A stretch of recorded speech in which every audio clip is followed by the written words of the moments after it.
Hello, everybody. It's Dr. Elam. This week we will be finishing up Iliad, looking at the last half, books 13 through 24. And we'll also be touching on Veith's, the reading from Veith's Reading Between the Lines, or Veith, I'm not actually sure how it's pronounced, Reading Between the Lines, the chapter on fiction and the chapter on tragedy and comedy. So if you have questions about the Veith reading, from this week or last week, or the Homer readings from this week or last week, you can post them as your dialogue post. Remember that it's all or nothing. By the end of Wednesday, you should post to me a question that the reading doesn't answer, a real puzzle, something that you're wondering about. And if you ask a question about the Veith reading, I'm going to pronounce his name Veith. If you ask a question about the Veith reading, then connect it to our Iliad reading in some way. The primary focus of the course is on the literary material by Homer, Virgil, Dante, Hawthorne, etc. And the Veith text is a supplement to that. All right, so connect any questions from that text to our literary text.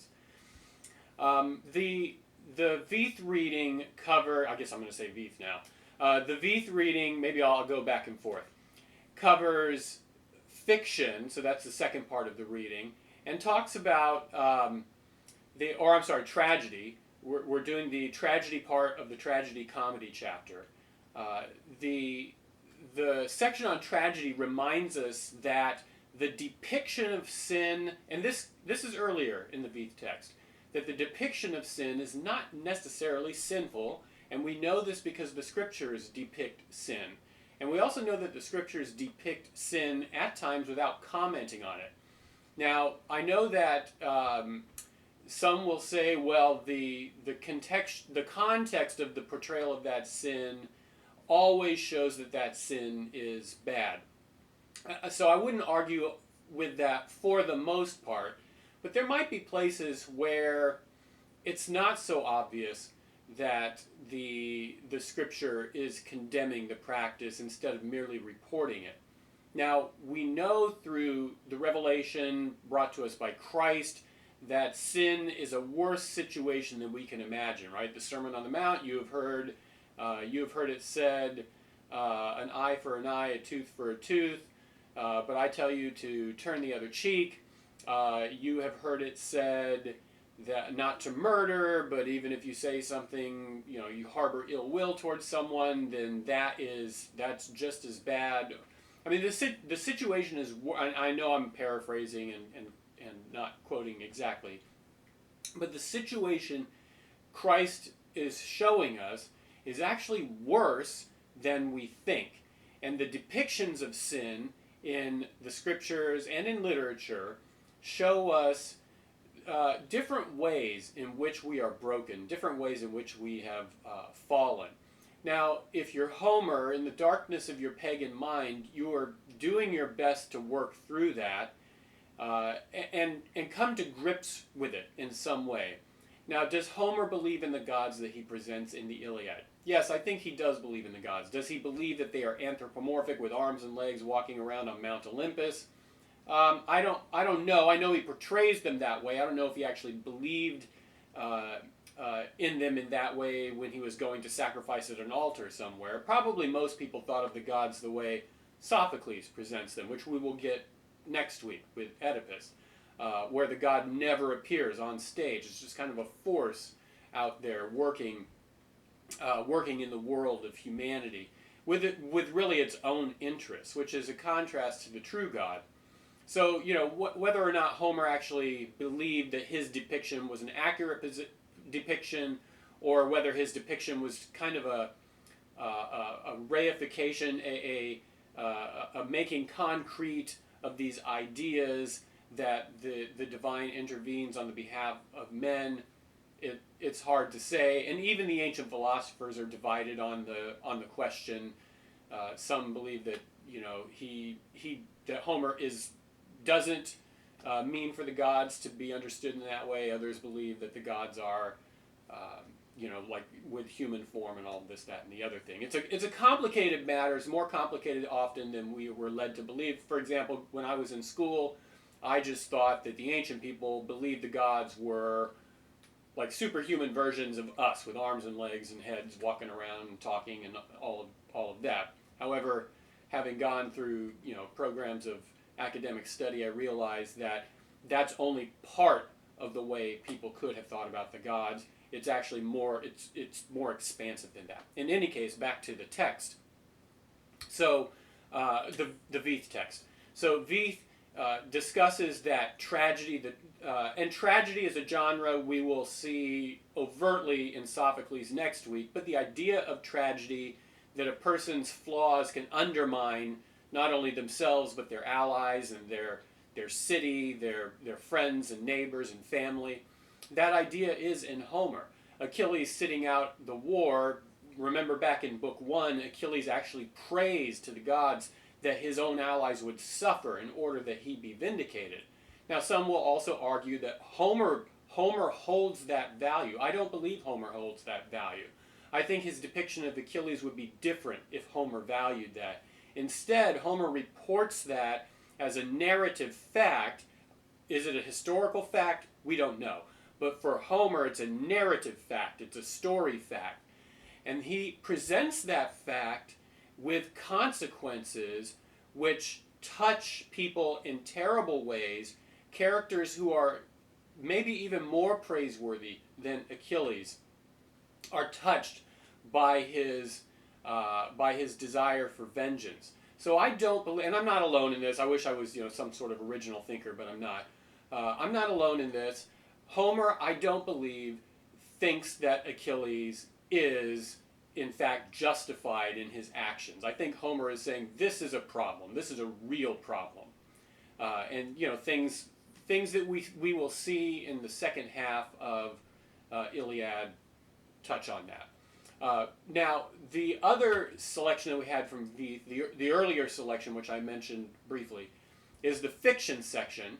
And that section is the typical approach to fiction that we probably learned in school. It's heavily influenced. Let me pull up my notes here. It's heavily influenced by. He's a late 19th, early 20th century writer.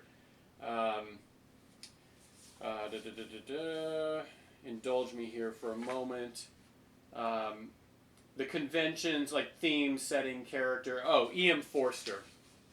So those ideas are presented by E.M. Forster: plot, motif, setting, character, all of that. Those ways of thinking about literature, that formalistic way of thinking about literature as a system is fairly recent. Although those different components, you can find, Horace discussing them or Aristotle discussing them in Poetics.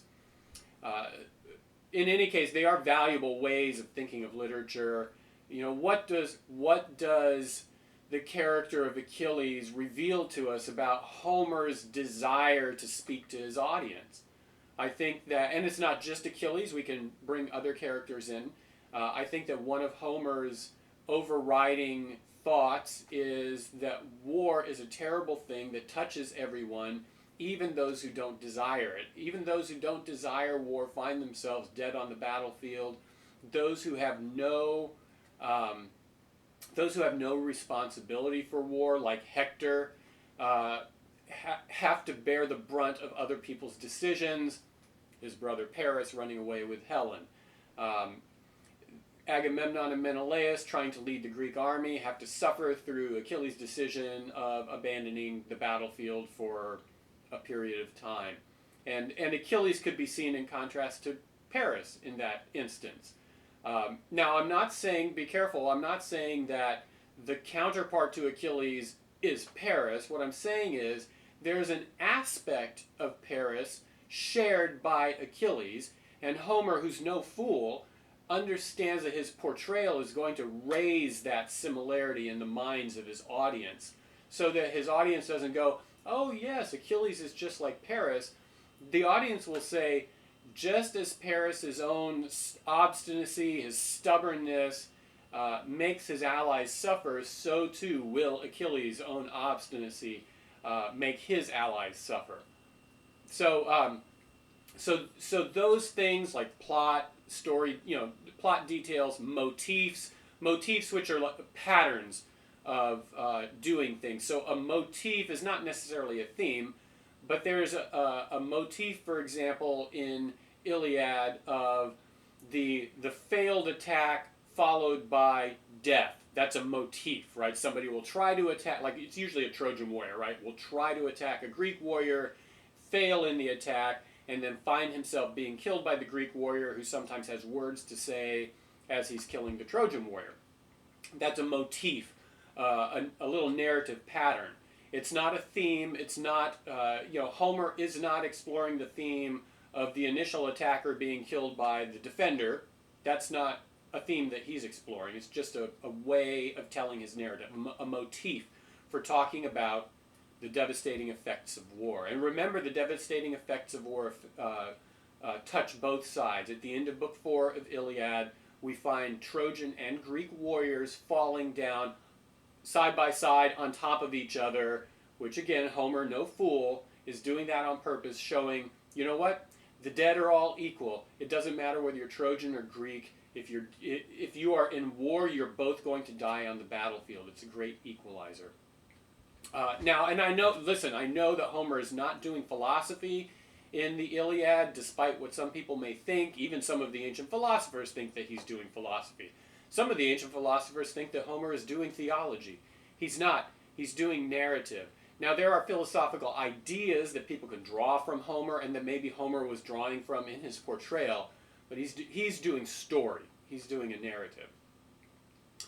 The second half of Iliad is going to culminate in, and prepare yourselves, so if you have not read, if you haven't finished the readings, there are going to be some spoilers here. And let me take a little side trail now about what the audience's expectations are. Homer's audience already knows, just like we already, for the most part, we already know the city of Troy is going to fall and the Trojans are going to be defeated. The audience knows that even though Iliad doesn't portray the death of Achilles, the audience knows that Achilles is going to die and probably that Paris is the one who kills him.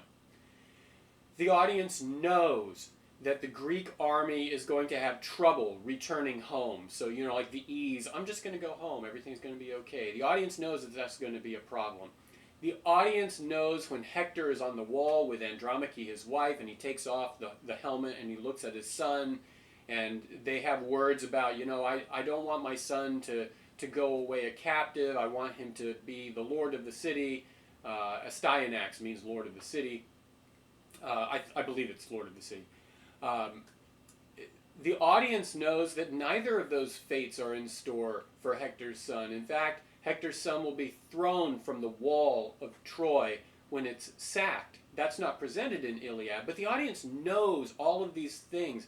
So the effect for them is not in the newness of the events, although for some, everybody has to hear it for the first time at some point. Homer's just assuming that his audience, for the most part, already knows what these events are. So the effect is in what Homer, or how Homer is presenting them. What are the speeches that he gives to his characters? All right, so now back to the culmination of Iliad. The audience knows that at the end of the story of the Iliad, Hector is going to die. The defender of the Trojan city, the prime fighter on the Trojan side, is going to be killed by Achilles. So they know that. They know that in Book 1. And so when Hector makes certain statements about fighting well, about his hopes and dreams for the future of his family, his bravado in fighting on the battlefield, whatever you may think of him, he is a great fighter. The audience knows he's going to die. He's going to die at the hands of Achilles. So the second half is the culmination of Hector defending Troy. Now, Hector is fighting Ajax occasionally. I think he fights Ajax three times. The first time is the little one-on-one fight with the truce, with the little ceasefire truce, where the elders on both sides break up the fight because night is falling. They're like, hang on, let's just stop fighting, which also is Homer signaling to the audience that the older generation often has the best wisdom when it comes to conflict. So whereas the younger man, and this is not to disparage young people, but whereas the younger man might think, I'm just going to fight to the battle or fight to the death. I'm going to keep going. I don't care if night falls.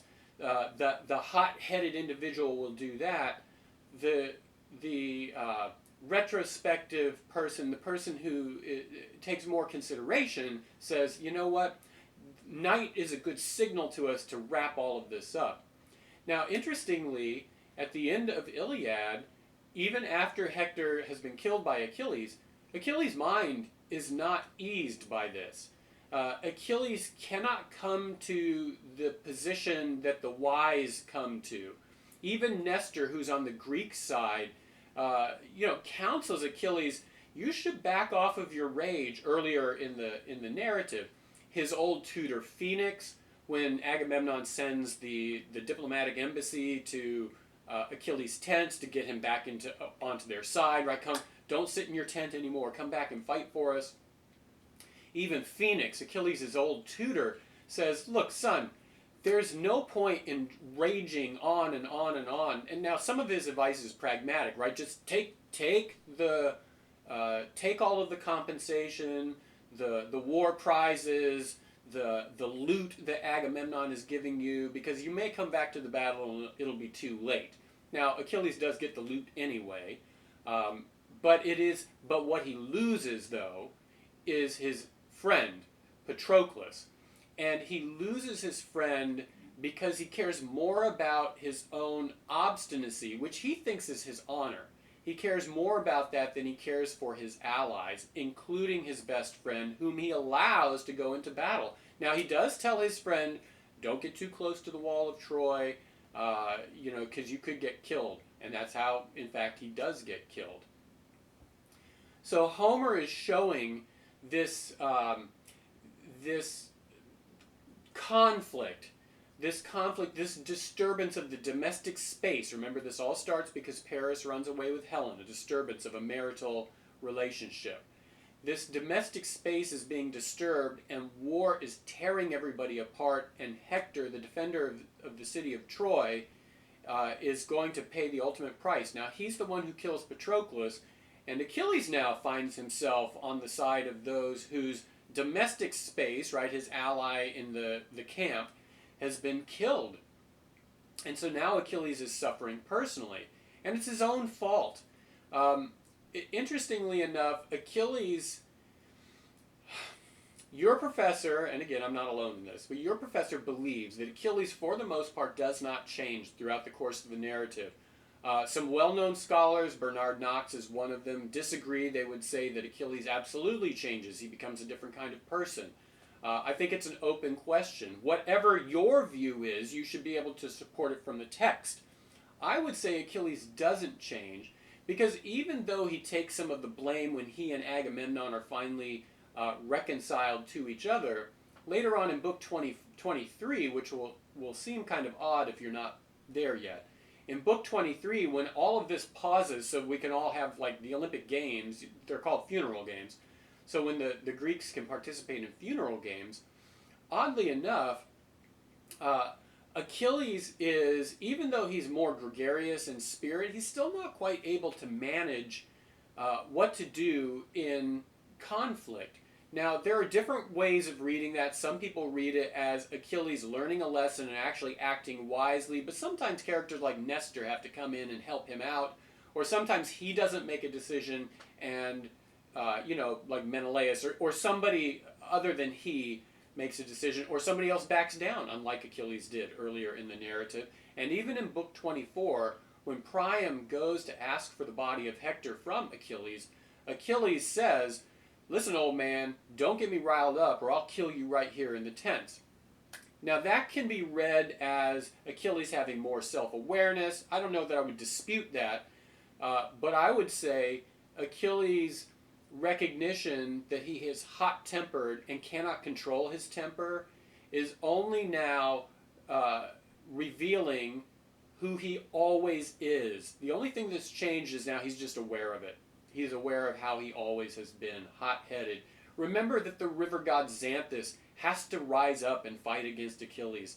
Ladies and gentlemen, if the river god is fighting against you, that should signal something about you. Now, yes, I know that these are false gods, but you know, when the river fights against you, when a horse talks to you, and curiously enough, the horse's name is Xanthus too. And that, I think that's a detail that Homer intends to be meaningful, right? That this Xanthus, which is the name of a river around the Trojan region, that this Xanthus, this natural force, this force that humanity can't control, is talking to Achilles, and maybe putting into perspective, at least for the audience, because I'm not sure Achilles gets it, putting into perspective just how egregious his rage has been, and his rage continues to be. Hector is going to fight Ajax a couple of other times in the battle. There will be these one-on-one moments during the skirmishes in the conflicts of war where Hector rather, is fighting Ajax, the great, or Telamonian Ajax. And there are places where Hector is wounded around his neck or collarbone area. Those are all ways that Homer is foreshadowing the way Hector is going to die. And there probably was some sort of historical tradition that Homer was drawing from where Hector, the principal warrior defending Troy, probably died because of a wound to the neck or something along those lines. And that seems to be like a major detail that Homer inherited. He couldn't necessarily do anything about it. That's my guess, right? We don't have earlier historical documents about the Trojan War. I mean, the earliest complete narrative that we have is Homer. Now, there were narratives earlier to Homer. We just don't have them. So my opinion is that Homer inherited this historical detail from outside the narrative, and he had to incorporate it into the narrative. So we'll have these fights with Hector and Ajax and warriors fighting against each other, Glaucus and Diomedes and Automedon and Sarpedon, who on the Trojan side, he's actually a son of Zeus, who on the Trojan side could also be compared to Achilles, right? Remember, Achilles says, when the embassy comes to him, I don't want to be here. I don't want to be fighting here. This is not my fight. In fact, we can hear him saying similar words in Book 1. Sarpedon on the Trojan side makes a similar comment. So we don't want to think that there was this ancient worldview that war was this glorious thing that everybody wanted to participate in, because Homer presents a view of war where the best warriors, Achilles on the Greek side, Sarpedon on the Trojan side. I think Odysseus mentions this a little bit. He's on the Greek side, where these great warriors, great fighters, are saying things like, I didn't choose this. I don't want to be here. Given a choice, I would be at home, back on my homestead, farming or tending to the cows or whatever the case may be. Now they do qualify those statements with things like, Sarpedon does this, for example. They do qualify those statements with, well, since I can't do anything about it and I find myself in battle, I'm just going to take down as many enemies as I can. I'm going to do my best, do my duty here. But we don't want to think that there was this bloodthirsty desire in all of the ancient world for death and battle and blood and gore and all that kind of stuff. Certainly there might be a character here or there who wants that, but we shouldn't make a blanket statement about it. So back to this now turn our attention to the gods and what the gods are doing here. Again, it is curious to me that the gods' involvement, and with the caveat that I know we're at a Christian university, these are false gods. I understand that. Homer doesn't have an awareness of certainly of Christ, because he predates Christ, so he doesn't know about the incarnation. But he might not even have an awareness of the Israelites, right? The Jewish people and their religion. I mean, he might be vaguely aware that there are people in the ancient Near East who have this God Yahweh that they're worshiping, but there's no evidence that he gave it a second thought if he knew about it. He's doing his best. So for Homer, the gods look like a party that is not like a la la la la la party, even though that's going on too, but a group that are only interested in their own interests, right? At the risk of repeating a word, only their interests are on their minds. It looks like Thetis's request to Zeus early on in Iliad to avenge her son is an inconvenience, an interruption of the domestic space of the divine on Mount Olympus. For them, they want harmony also. Now, I know that there's tensions because of personalities and because Zeus is a philanderer. Oh, it's terrible. Yes, there are those tensions, but they also want the stability of the household, and they don't want it disturbed by conflict. Now, because they are the gods, they can force the issue in ways that human beings can't. Homer is presenting the gods as being largely disinterested in humanity's own sufferings, for the most part, and only interested in advancing their own agendas.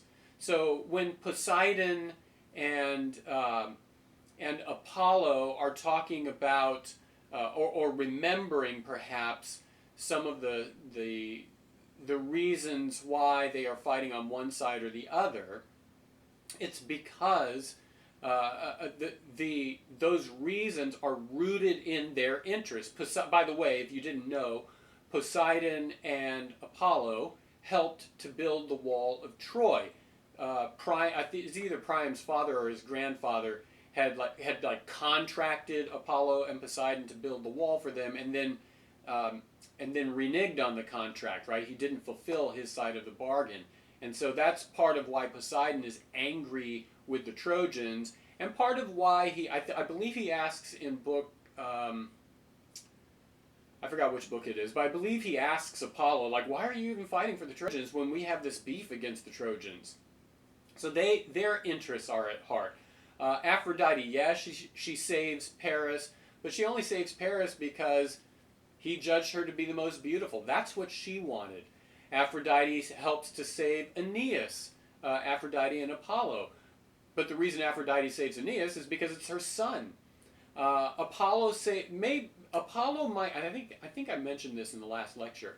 Apollo seems to me to be the only god who is willing to extend beyond his interests and actually help those who pray for him, or pray to him rather. And I think I mentioned in the last lecture that around the time Homer is writing, the 8th century BC, so like the 700s BC or so, this is about the time the cult of Apollo is gaining ground, right? Where different city-states and communities are adopting Apollo as their patron god. And so that may have influenced Hector's portrayal of Apollo in Iliad.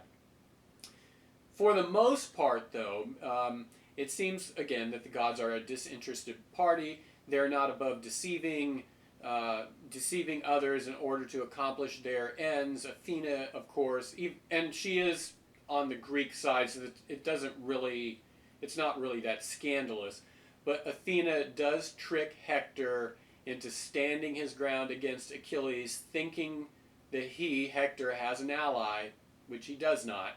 And she tricks him into being killed, not because she loves Achilles, or has some sort of personal beef against Hector. It's because she has interests that the Greeks win. They are on her side. She doesn't. Maybe she loves Odysseus. That maybe we could say that. If you read Odyssey, definitely she loves it. Not like romantically loves him, but loves him like a child, right? So maybe she loves Odysseus, but she's fighting for her own interests. Even Apollo, and I just said all of these positive things about Apollo. Even Apollo abandons Hector when it comes right to it. Maybe because there's nothing that he can do, and so he just has to leave the battlefield and sit back and see what's going to happen. But I want to contrast now these gods, and I may have mentioned also in the last lecture this point. I want to contrast these gods with the true God, right? The Christian God. So I don't mean this to be some sort of like artificially, like attached Christian devotional to it. This is a real consideration that is more robust than just like checking some sort of devotional box. Devotional meditation is deeper than just mentioning Jesus or the Bible, right? It's considering who the true God is in light of the things that we encounter. In this class, we're encountering, among other things, Homer's Iliad. It's interesting to me that the gods cannot be counted on as Homer presents them, even as Sophocles and some other ancient writers present them. They cannot be counted on. Hector, it is said of Hector that the altars of sacrifice, his altars of sacrifice, are always full of offerings. The patron deity of Troy is who? Athena. Athena, who's fighting on the Greek side. In fact, when the Trojan women pray to Athena, it says, Homer says in his narrative, she received the sacrifices, but she didn't answer the prayers. So there's this sense of unreliability on the part of the Greek pagan gods. Now, don't hear me saying this. Don't hear me saying that unlike the pagan gods who don't answer prayer, the true God always answers our prayers the way that we want them to.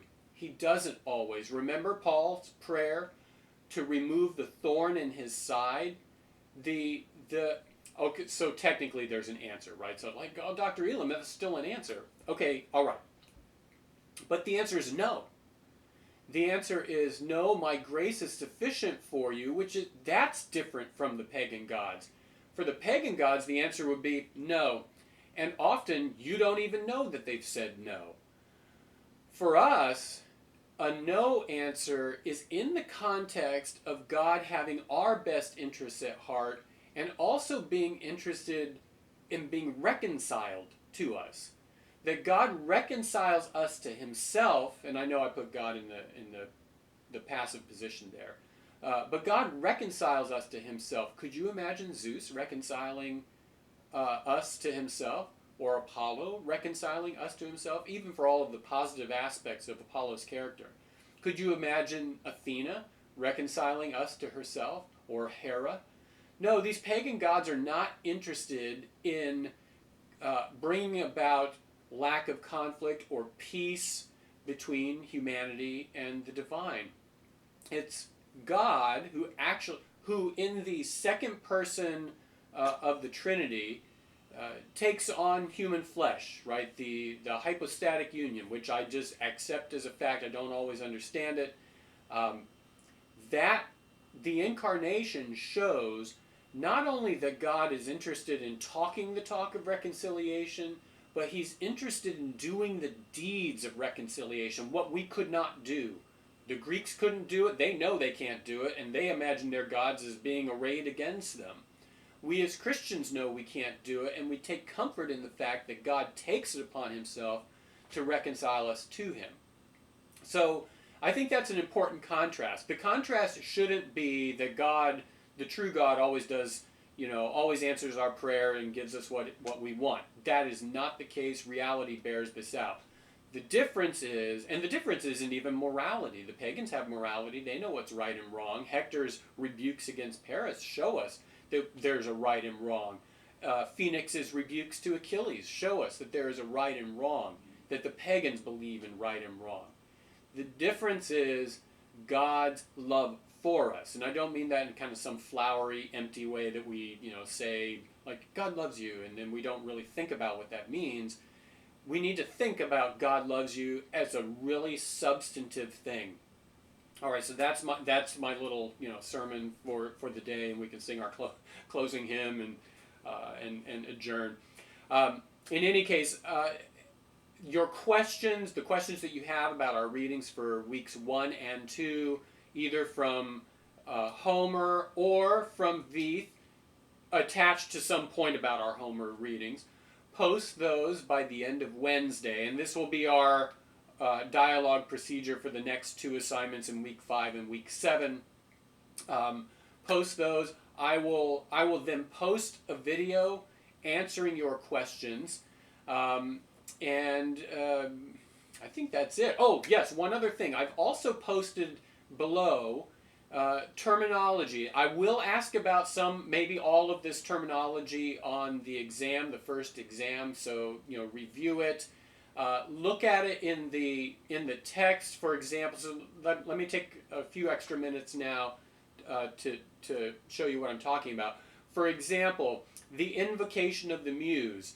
That's a place where Homer says, "Help me, muse, sing, muse, about the rage of Achilles," or "Muse, help me to recite how many Greek ships came to the walls of Troy," or "Help me, muse, to remember who the principal Greek warriors were," or "Help me, muse, remember this other event." I think there's like at least 7 invocations of the muse in the Iliad. Those are places where the poet, in this case Homer or the speaker, believes something is important enough to ask for outside supernatural aid. There are also epithets, things like gray-eyed Athena, Hector of the flashing helmet, long-haired Achaeans. These are just labels, not just labels. These are labels that tell us not only something meaningful about the thing that they're attached to, right? That Athena has gray eyes is an important characteristic about her. That Zeus hurls thunderbolts is an important characteristic about him. That Hector has some sort of helmet that shines or flashes to where you can notice him on the battlefield. That's something important about him. So it's not only that, but also these epithets help to fill the poetic meter. So I am not an expert in dactylic hexameter, which is the meter of most ancient poetry, but there's a certain rhythm to it. And these epithets help to fill out the line syllables in such a way that they can maintain that dactylic hexameter. But it's not just any old label. It's a label that actually fits that character. So it's not gray-eyed Hector. It's Hector of the shining helmet. All right, so those are epithets. And then there are places where the poet will talk to a character, right? He talks to Menelaus. "You, Menelaus, were almost wounded to death," or "But you, Patroclus, you went on too far." Those are called apostrophes, or sometimes we can just use the word apostrophe, the pronunciation apostrophe. It is an address to someone or something that cannot answer. Sometimes it's to an object. Objects can't answer us. Or sometimes it is to a character. Characters can't talk back to readers or the poets who are creating the narrative. So that's the apostrophe. The final item is the simile, and I will include a simile on the exam for you to talk about. Now, the simile that I've used as an example in class, this won't be on the exam. The simile that I've used as an example in class comes from book 2, and it's around line 400, and so you can take your text, book 2, starting in line 467, and actually there are a series of 3 similes that run from 467 through 476,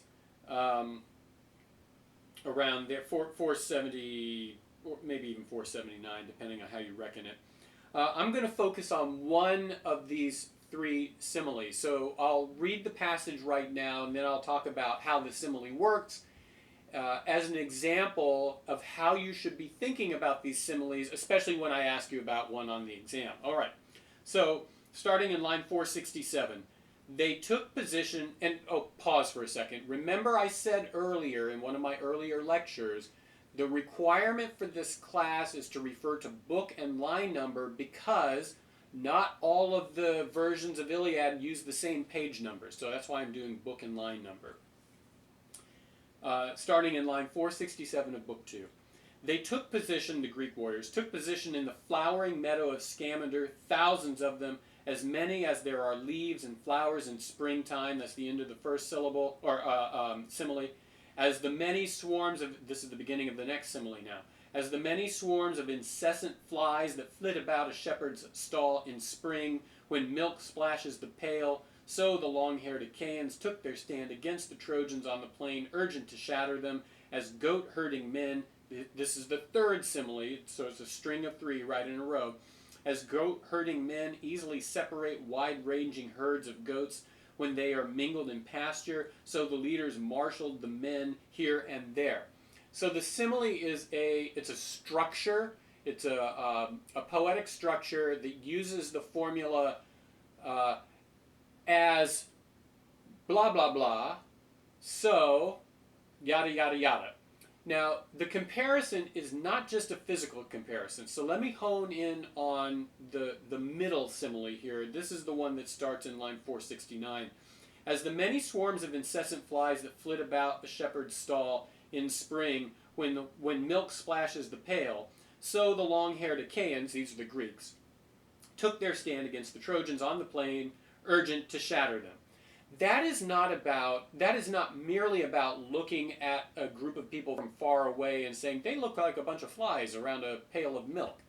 That is the least important detail in the simile. The more important details are, what does it mean for flies to be around a pail of milk? It's more than just like, oh, they're really little.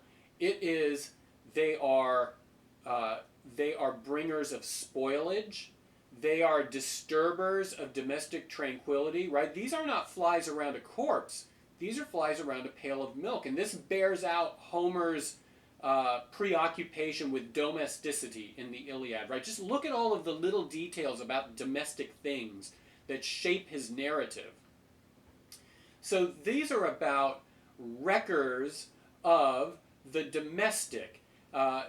What in the ancient world, even today, even in the modern world, we could find places where part of your daily routine is to go out and milk the cows or the goats or the sheep or whatever, to go out and collect milk so that you can have it to use in your household. And in these places, inevitably flies come.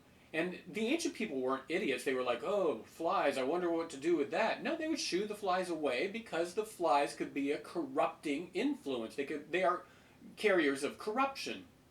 So this detail, this simile isn't just saying, oh, there was like a light-colored area on the plain and then little dots that looked like flies were around it. That's the least important matter. The more important matter is, here are a bunch of plague-bringing things that are going to disturb and plague and spoil the domestic tranquility of this city.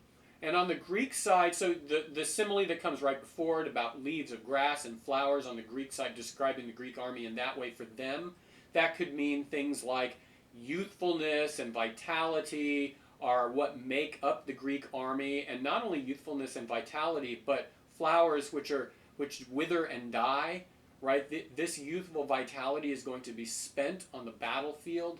Shepherds separating their herds, that is an implication for the rank and file soldier. Remember back in Book 2 when Odysseus beats up Thersites with his club or with the scepter or whatever. He beats him up and he says, you're just a rank and file soldier. Shut up and know your place. Don't talk to kings that way. You're nobody.